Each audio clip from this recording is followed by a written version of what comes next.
Salve galera! Acompanhe agora os trechos mais importantes da entrevista coletiva do técnico Rogério Ceni, após a vitória e classificação sobre o Corinthians. Após a quebra do tabu, Ceni firmou posição e disse que não aceita jogar no sábado, pois prejudicaria a preparação para a partida da Sul-Americana. Se o Palmeiras marcou o show, ele quem tem que se virar para jogar, mas o jogo está marcado para o domingo e não haverá mudanças.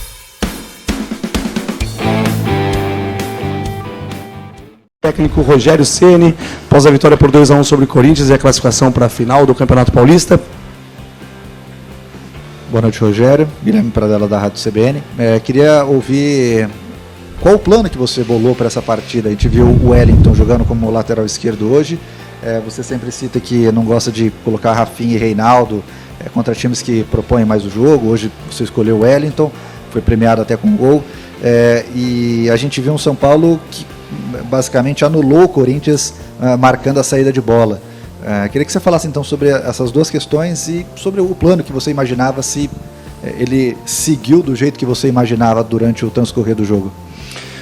Boa noite, eu sempre repito, né, porque são dois jogadores tecnicamente, eu acho que são os dois melhores laterais, Rafinha e Reinaldo, mas o Corinthians tem um time muito bom tecnicamente, do meio para frente, com jogadores que muitos estiveram na seleção agora em 2018, muito na Europa, enfim. E eu imaginava que talvez ele... Eu não imaginava, por exemplo, Renato Augusto começando de 9, como começou, e o Juliano fazendo a função praticamente dele, né? E imaginava 2 pontas para esse jogo de hoje. Mas é meio imprevisível devido também ao curto espaço de tempo. É difícil para o treinador adversário em 3 dias formar um time, você não sabe as condições, o cansaço de cada um. E eu achei que o Wellington hoje seria mais útil no apoio, como foi de fato, né? E por uma coincidência até, porque o Fagner sai lá pelos 10 minutos, eu não sei exatamente, mas foi no começo do jogo. E aí quando ele coloca mais um zagueiro, acho que se ajustou melhor o jogo pela esquerda, então nisso o Wellington foi importante. E o time marcou bem, eu acho que dentro do que se sacrificou, eu acho que os caras lutaram muito, numa linha um pouco baixa em algumas vezes. No segundo tempo sempre foi melhor. No segundo tempo nós subimos mais a linha, conseguimos espremer um pouco mais o Corinthians, fazendo com que eles rifassem mais a bola. O Corinthians é um time que você não pode deixar muito tempo com a bola, porque eles têm muita qualidade técnica, né?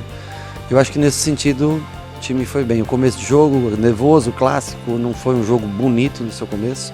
No final foi um pouco mais emocionante, um pouco mais ainda, porque nós demos a condição do Corinthians fazer o gol num jogo onde estava tranquilo, naquele momento já estava tranquilo, e aí sofremos até o final.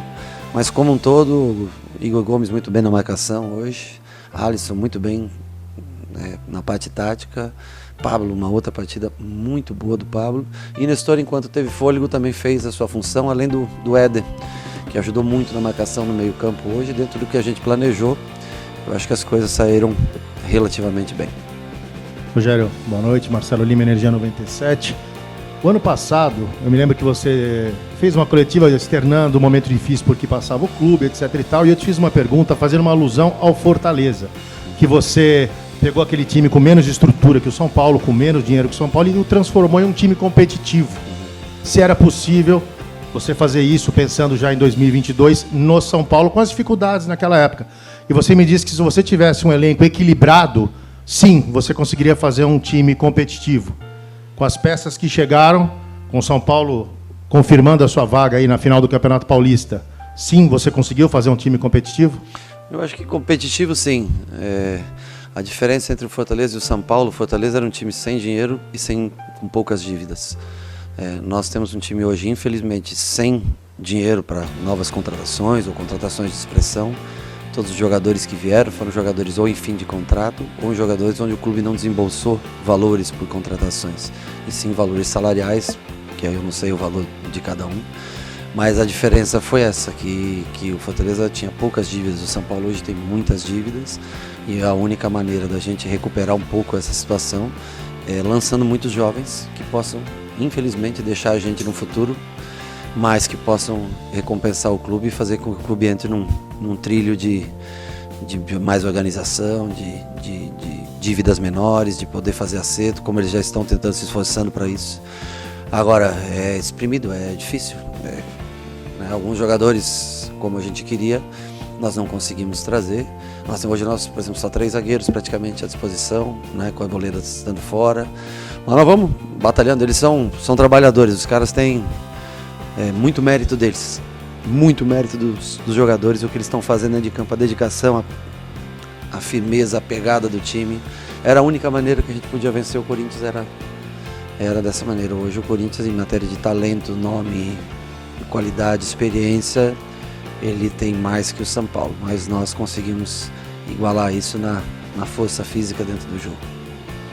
Rogério, a grosso modo, não querendo ser injusto, né? O Abel Ferreira recentemente elogiou a postura do São Paulo no último clássico entre as duas equipes aqui no Morumbi, embora o São Paulo tenha saído derrotado. São Paulo se impôs, principalmente na segunda etapa, ficando mais com a bola. Você entende que é possível esse tipo de postura em 2 jogos numa final, como vai acontecer? Ou você entende que aquele gol do Palmeiras no começo interferiu no comportamento das duas equipes? Pode ser analisado das duas maneiras. Eu acho que o Palmeiras tinha mais para bater na gente se o gol não saísse. Não vou mentir para você. Eu acho que o Palmeiras tem repertório para apertar mais tempo durante o jogo. Mostrou isso num jogo competitivo ontem contra o Bragantino. Mostrou isso contra todos os adversários na fase classificatória. É uma equipe formada com vários jogadores, no mínimo 2 jogadores por posição. Então, assim, só tem elogios a fazer, a maneira como joga. É uma equipe mais reativa, mas que quando necessita também jogar, tem Rafael Veiga e Scarpa. Só se colocar aí, e Danilo, vamos colocar 3. Estou falando, não vou contar os homens de frente, nada, nem Dudu, nem Rony, quem quer que seja na frente que jogue, né? Mas estou falando de meias construtores, né? Então é uma equipe que tem um repertório bem variado e pode se adaptar com relação ao adversário. Se a gente pode jogar daquela maneira, pode, se for cumprido o regulamento do campeonato, principalmente no jogo que nós vamos ter jogado hoje, um dia a menos, como hoje o Vitor reclamou, e com razão, o Corinthians com 2 dias a menos, e deveria ser levado em consideração, porque faz diferença, é isso mesmo. Nós também estamos com um dia a menos, e se não cumprir o regulamento e jogar no domingo, isso vai interferir mais ainda, porque o Palmeiras estará mais descansado, tem um elenco maior também, e pode ser também beneficiado por esse espaço de tempo. Então, isso são as correções que a gente tem que fazer no futebol para que seja um futebol mais igual, mais parelho, mais justo, né? Agora, nós vamos tentar competir, lógico, como nós sempre fizemos. Nós não vamos entregar de maneira nenhuma. Chegamos até aqui e nós vamos brigar com todas as forças. Espero que a direção na parte política, que a federação cumpra o que foi estipulado de datas, né? E nós daí dentro de campo cabe a gente tentar brigar com uma equipe que acabou de chegar no Mundial Interclubes. Nada mais do que justo e normal, pelo que eles fizeram até hoje nos últimos 2 anos, ser considerado como favorita. Rogério, boa noite. Aline Fanelli, Band News FM. Sua 5ª final estadual consecutiva, possibilidade de um 4º título. Queria que você falasse do sentimento de chegar a mais uma decisão estadual, agora no São Paulo, e da evolução da sua equipe nesse caminho. Eu fico feliz, né? 2018, 19 e 20 com o Fortaleza, 2021 com o Flamengo, e agora com o nosso querido tricolor, poder chegar a essa final, para mim, importante. Ano passado contra o Fluminense, esse ano contra o Palmeiras, os outros anos contra o Ceará, todas as 3, ou seja, todos jogos grandes, clássicos, cada um no seu estado. Nós perdemos a primeira e ganhamos as outras 3. Sei que agora é um jogo bem difícil, mas fico muito, muito feliz em ver o São Paulo novamente e ver quanto, 55, 56, quanto, não, 53 mil pessoas hoje numa festa lindíssima. Como é prazeroso ver o torcedor vir ao estádio e você poder retribuir de alguma maneira com a felicidade dele no final de semana. Eu acho que hoje ele viu novamente um time que representou, né? Se não foi um time tecnicamente brilhante, mas um time que representa a história, a camisa do São Paulo, e a gente conta com a presença deles novamente também acho que na quarta-feira, né? Confirmado já no primeiro jogo. A gente conta muito com a presença deles, vai ser muito importante, eles podem fazer muita diferença, são o combustível que a gente precisa para esse dia a menos, eles são o combustível para impulsionar a gente nesse primeiro jogo contra o Palmeiras. Rogério, eu queria que você falasse um pouco sobre o Abel Ferreira, que será seu adversário nesses 2 jogos. É um técnico que tem chamado muita atenção no futebol brasileiro, muito se fala dele, até está no nível acima do que os treinadores daqui. Você concorda com isso? Como que você enxerga a figura do Abel? Eu acho que ele fala, o trabalho dele fala por si só, né? Eu repito aqui, falei na semana passada, ninguém ganha 2 Libertadores por acaso, né? Então, ele deve ter as suas qualidades. Eu nunca tive mais enfrentamentos com ele, né? Com o Flamengo, acho que 3 vezes com o Flamengo, não sei, acho que foi, e 5 vezes, né, nós nos enfrentamos, foram os contatos que nós tivemos, mas sem dúvida nenhuma é um cara extremamente competente, trabalhador, para montar uma equipe dentro de um sistema de jogo, onde tem jogadores que são já jogadores experimentados, rodados. Ele tem à disposição material humano para fazer todo tipo de jogo, desde velocidade, construção, o zagueiro jogar com 3 defensores, fazer um terceiro zagueiro com lateral, mas isso também tem muito da criatividade do técnico, né? Eu acho que a gente tem que... Ele merece todo o momento que está vivendo, merece tudo que está se passando, porque ninguém ganha assim por acaso. Rogério, em cima disso, né, você tem rasgado elogios ao Palmeiras do Abel, porque isso hoje é uma unanimidade, né? Todo mundo concorda. E talvez o São Paulo seja o time que mais tenha dado trabalho para esse Palmeiras do Abel. Até antes da sua chegada, o São Paulo dava muito trabalho para o Palmeiras do Abel, ganhou o Campeonato Paulista, perdeu a Libertadores, é verdade, mas ganhou o Campeonato Paulista. E você, particularmente, também tem ótimos números contra o Palmeiras do Abel, somando com os jogos que você trabalhou pelo Flamengo. O quanto isso te orgulha mesmo pessoalmente e o quanto isso pode servir como confiança, como combustível aqui dentro do São Paulo para enfrentar de novo o Palmeiras? Na verdade é uma história, 5 jogos é pouco, né, para você pegar como referência de história. Eu acho que são momentos distintos. Ano passado o Palmeiras ele jogou com um time bem misturado a primeira fase toda do campeonato, né? E o São Paulo emendou a temporada. Eu lembro, né, que o São Paulo saiu do jogo contra a gente, né, estando no Flamengo, né? Quando nós somos campeões brasileiros, o São Paulo já emendou o domingo com o mesmo time titular e deu sequência na temporada. E eu acho que essa foi a chave, né? Gastou um pouco fisicamente para o restante do ano, mas levou a vantagem naquele momento, né? Na sequência da competição que foi o Campeonato Paulista. Esse ano acho que foi um pouco diferente, nós rodamos bastante o elenco, são jogadores, alguns chegaram há pouco tempo, mas nós vamos medir forças na quarta-feira. Esse dia faz diferença, esse dia de recuperação, são 24 horas de diferença de um jogo para outro, né? De distância, num intervalo só de 3 dias, assim como foi com o Corinthians agora, no intervalo de 3 dias tem que jogar de novo, assim como nós jogamos 5 jogos consecutivos em 3 dias na fase classificatória. Então eu garanto a você, fisiologicamente, que faz muita diferença num espaço de 3 dias ou 4. Essas 24 horas elas são muito importantes para a recuperação do jogador. Então vamos analisar, sentar e ver o que a gente consegue fazer. Mas com certeza, quando você fala sobre o Palmeiras e o Abel, é um time que investiu, um exemplo de gestão, foi um exemplo de gestão nos últimos anos e colhe os frutos, assim como o São Paulo também colheu em décadas passadas. Rogério, boa noite. Você falou bastante aqui da luta, do empenho da equipe, dessa pegada, algo que o torcedor do São Paulo nos últimos anos algumas vezes sentiu falta, né? Queria que você falasse do teu trabalho, o quanto isso foi algo que você buscava, o quanto é fundamental para uma equipe que quer almejar buscar títulos. Eu não sei viver de outra maneira, sabe? Eu, mesmo naqueles times campeões do São Paulo, com muito talento, eram equipes que jogavam dessa maneira, com essa vibração, com essa pegada, né? Então eu não consigo ver o futebol de maneira diferente, né?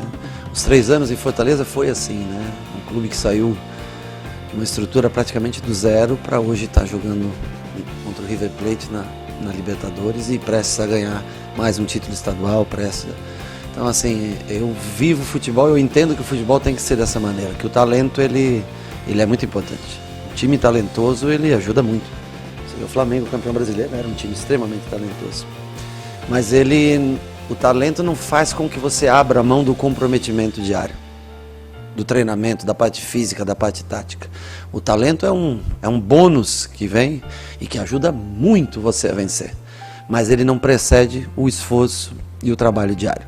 Esse para mim é o conceito básico. Se eu trabalhar bastante, quanto mais talento eu tiver, mais chance eu tenho de vencer. E novamente, se dois times trabalharem muito, forem muito parelhos, aquele mais talentoso no futebol normalmente vence. Mas não se abre mão do esforço em prol do talento, único, exclusivamente, puramente do talento. Rogério, no fim do ano passado, em todas as suas entrevistas, pelo menos nessas últimas, alguém citava: o Rogério está desanimado.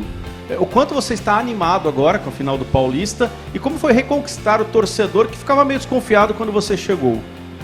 Bom, primeiro que se soltar uma pancada, perde jogo, você não pode ficar animado. Ano passado eu não lembro, mas nós tiramos o São Paulo do rebaixamento, se eu não me engano, só com 5 vitórias em 12 ou 13 jogos, não foi alguma coisa assim, né? Aliás, o São Paulo só tinha ganho 6 jogos quando nós tínhamos chegado na 25ª, 24ª, 26ª, não sei, rodada, aí faltavam poucas, mas nós conseguimos fazer o que foi proposto, que era não deixar o time cair. Mas foi assim, pesado, né? Nós não fizemos nada de tão diferente, tão especial. Eu acho que o que torna diferente o trabalho desse ano é que há algo especial nos últimos jogos aí, eu não sei, mas acho que nós só perdemos o jogo do Palmeiras aí, ó, né? Nesses últimos 10, 12 jogos. 12, não sei quantos, mas assim, ou seja, há motivos para você estar mais animado, né? Ninguém consegue dar risada e estar feliz com derrotas. Quem trabalha no time do tamanho do São Paulo não pode. Então, hoje é lógico que a gente sempre está mais animado. Você vem aqui depois de uma semifinal, de uma quartas, onde nós viramos um jogo que, 4-1, mas que começou difícil. Hoje, um jogo que estava definido praticamente, nós o tornamos difícil. E você vem sempre com mais ânimo, mais vontade para se trabalhar todos os dias. Isso não me falta, mas você consegue externar, acho que mais essa alegria quando você vem em sequência de vitórias. Rogério, eu queria que você falasse mais um pouquinho sobre a presença do torcedor, hoje esse recorde de público aqui no Morumbi, a festa bacana da torcida no estádio. Você, como ninguém, sabe a importância disso, mas eu queria que você falasse sobre a importância disso para os jogadores de Cotia, que você tem oportunizado a eles para jogar, o que influencia também nos jogadores mais experientes. Porque assim, no momento que o Luciano sentou no banco, ele cutucou o Patrick e disse assim, ó, até aquele cantinho que normalmente não tem ninguém, hoje está cheio. Eu quero jogar, cara. Hoje eu quero jogar. Como isso motiva? Tenta explicar isso. Eu vou ser bem sincero, não existe São Paulo de Cotia e o São Paulo Experiência. É São Paulo Futebol Clube. A gente tem que aprender que Cotia faz parte da Barra Funda. Não são dois times diferentes, que muitas vezes eu já vi aqui. Um time de Cotia, aqui é São Paulo Futebol Clube. O máximo de jogadores jovens que puder jogar e tiver talento, vai jogar. A base precisa também desenvolver jogadores mais fortes, jogadores que possam... Tem muito jogador talentoso, como é Nestor, mas Thales, que entrou hoje no jogo, que tem o mesmo estilo de jogo do Nestor. Então, assim, a gente tem que parar Cotia faz parte do São Paulo. E tem que inserir... não, porque os meninos da base... Não, o São Paulo Futebol Clube, que joga quem tiver numa situação que eu acho que seja mais cabível pro jogo de hoje. Mas o Luciano, antes do jogo mesmo, quando nós nos reunimos, ele falou, eu quero jogar e tal, né? E eu sabia que ele ia jogar porque eu já tinha mais ou menos, esperava de 50 a 60 minutos do Éder, para daí colocar o Luciano. Minha dúvida era se ele conseguiria fazer a função, porque o Luciano jogou, acho que 80 ou 82 minutos do jogo passado. Então estava um pouco pesado para ele. E eu achei que ele conseguiria entrar já na fase final e flutuar bastante ali entre linhas e facilitar até a marcação, em tese, do Duqueiroz, que era o primeiro volante, né, do Corinthians hoje. Apesar de eles terem alternado muito, Juliano, Renato, Duqueiroz, todos rodaram por ali para tentar dificultar o encaixe de marcação, né? E ele entrou e lógico, ele está sempre querendo. Aqui todo mundo quer jogar e eu fico feliz que todo mundo queira. Fico triste por não conseguir dar a oportunidade a todos, mas o fato de chegar à final estabelece também uma próxima conversa com a direção, porque existem os 2 jogos da finais e existe na quarta-feira já o início de uma Sul-Americana com uma viagem muito longa. Então, no meu modo de ver, nós temos que sentar e conversar para ver o que é importante, né? Porque o mesmo time não se joga. E eu acho que aí vai ter oportunidade, esse rodízio que foi feito durante todo o Campeonato Paulista vai ser útil para esse início, apesar que a Sul-Americana é uma competição que só dá uma vaga entre os 4, diferente de uma Copa Libertadores que te dá 2 vagas entre os 4. E um erro, às vezes, no primeiro jogo pode ser fatal. Mas nós vamos ter que pensar com relação a isso, conversando com a direção, vendo quais são as prioridades, para ver o que é possível fazer entre as 2 ou até as 3 competições, porque já no domingo se inicia o Campeonato Brasileiro também. Mas fico feliz de ter as datas cheias, sabe? Quarta, domingo. E a torcida, perguntou sobre a torcida, acho que eu não falei, acabei não falando. Eu já tinha falado antes, falei. Pra gente cara, entrar no Morumbi e vai escurecendo agora, final do dia, hoje dá um dia mais. É sempre especial ver casa cheia. Morumbi cheio é algo que, para quem já jogou noite de Libertadores aqui no Morumbi com 70, 80 mil pessoas, eu já quando garoto assisti jogo aqui com 104 mil pessoas. Cara, o Morumbi ele fala por si só. E a gente espera novamente que o torcedor São Paulino na quarta-feira compareça em peso, porque ele pode fazer a diferença que o Palmeiras talvez hoje esteja um pouco à frente do São Paulo, ele pode igualar essa diferença. Rogério, seria a última, desculpa. Fica à vontade. Hoje faz exatos 11 anos do 100º gol de falta. É claro que aquele goleiro mudou, o batedor mudou, tudo mudou, mas ainda é o mesmo rival. Isso, além do papo de torcedor, entra no vestiário também, isso de alguma forma é um incentivo para o jogador, a história que você construiu é passada do técnico para aquele momento antes de entrar em campo? Eu acho que não, nós até evitamos hoje de falar isso, porque você acaba dando combustível para um adversário, tá entendendo? Então, isso é parte da história, fica registrado, porque para mim, ao menos, é um momento importante, eu tenho certeza que para o torcedor também, e eu acho que só fica registrado também pelo tamanho do Corinthians. Se fosse um outro time qualquer, não teria o mesmo peso. Se passaria 11 anos de qualquer outro gol aí e não seria lembrado, mas foi o gol 100 contra um grande adversário que continua ainda, sempre jogando jogos parelhos e dando muito trabalho pra gente, e culminou com 11 anos depois, vencer um jogo importante em Barueri. Hoje, 11 anos depois, acabamos, 2011, 2022, passaram-se 11 anos e conseguimos mais uma vez fazer um grande jogo e jogar contra um grande rival e colocar o São Paulo na final. Encerramos então com o técnico Rogério Ceni. Obrigado a todos que nos acompanharam pelo É isso, pessoal. Muito obrigado por você ficar até aqui. Se quiser continuar a receber notícias como esta, nos dê aquele moral, sentando o dedo no like e se inscrevendo no canal. E se possível, clique nos links da descrição do vídeo. Tem muita coisa bacana lá pra você. Um grande abraço e até o próximo vídeo.